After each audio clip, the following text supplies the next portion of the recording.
जय भीम नमो बुद्धाय साथियों। दोस्तों, कहार जाति क्या है और यह हिंदू एवं चमार जाति में क्यों गिनी जाती है?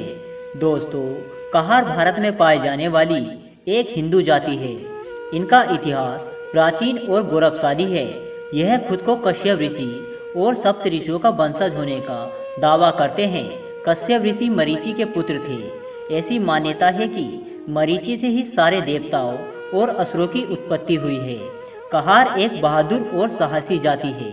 पारंपरिक रूप से यह जाति अपने जीवन यापन के लिए प्राचीन काल से ही डोली या पालकी उठाने और उसकी रक्षा करने का कार्य करती आई है। इन्हें गोरधुरिया कहार, मेहरा भोई, चंद्रवंशी, क्षत्रिय कहार आदि नामों से भी जाना जाता है। कहार जाति के महत्व को इस बात से समझा जा सकता है कि पुराने समय में जब डाकुओं का प्रचलन जोर पर था, ये डाकू रास्ते में दुल्हन की डोली और गहने जेवर लूट लिया करते थे। डोली की रक्षा के लिए कहार दल का गठन किया गया था, जो दुल्हन की डोली को सुरक्षित अपने गंतव्य पर पहुंचाते थे। इनके पूर्वज विकट परिस्थितियों में जान पर खेलकर राज परिवार की बहू बेटियों को डोली में बिठाकर जंगलों और बिहोड़ों से होते हुए उन्हें दुश्मनों और डाकुओं से बचाकर सुरक्षित स्थान पर पहुंचाते थे। लेकिन राजे रजवाड़ों के शासन समाप्त हो जाने के बाद डोली उठाने का कार्य खत्म हो गया। इसके बाद उन्होंने जीवन निर्भर के लिए खेती, मत्स्य पालन, टोकरी बनाने और उससे स्थानीय बाजारों में बेचने और अन्य नौकरी व्यवसाय करने लगे।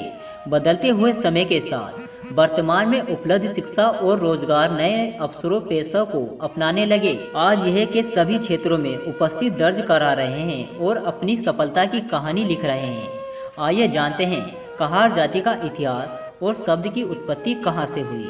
दोस्तों, कहार जाति की उत्पत्ति के बारे में कई मान्यताएं हैं। इनमें से प्रमुख मान्यताओं का उल्लेख हम आज आपको बताने जा रहे हैं। नंबर 1, यह मान्यता है कि कहार समुदाय की उत्पत्ति एक कश्यप ऋषि से हुई है, इसलिए यह कश्यप राजपूत होने का दावा भी करते हैं। कश्यप ऋषि का उल्लेख ऋग्वेद और अन्य हिंदू ग्रंथों में किया गया है। कश्यप ऋषि मरीचि के पुत्र थे। मरीचि से ही सारे देवताओं और असुरों की उत्पत्ति हुई है। नंबर 2, हिंदू पौराणिक कथाओं के अनुसार वृषासुर नामक असुर के वध के दौरान इंद्र को ब्राह्मण हत्या का पाप लग गया था। ब्राह्मण हत्या के महादोष का प्रायश्चित करने हेतु उन्हें स्वर्ग छोड़कर किसी अज्ञात स्थान पर 1000 वर्ष तक तपस्या करनी पड़ी।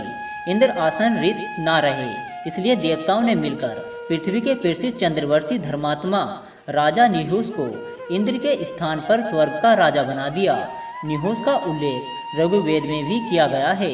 यह स्वर्ग का राजा पाकर निहुस भोग विलास में लिप्त हो गया। एक दिन अचानक उनकी दृष्टि इंद्र की साध्वी पत्नी शची पर पड़ी। शची को देखकर वह कामंद हो उठे और उसे प्राप्त करने के लिए हर संभव प्रयास करने लगे।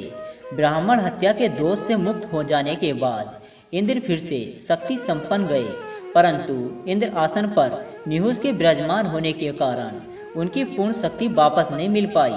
उन्होंने अपनी पत्नी शची से कहा कि तुम निहुस को रात्रि में मिलने का संकेत दे दो, लेकिन उनसे यह कहना कि तुमसे मिलने सप्त ऋषियों की पालकी में बैठकर आए।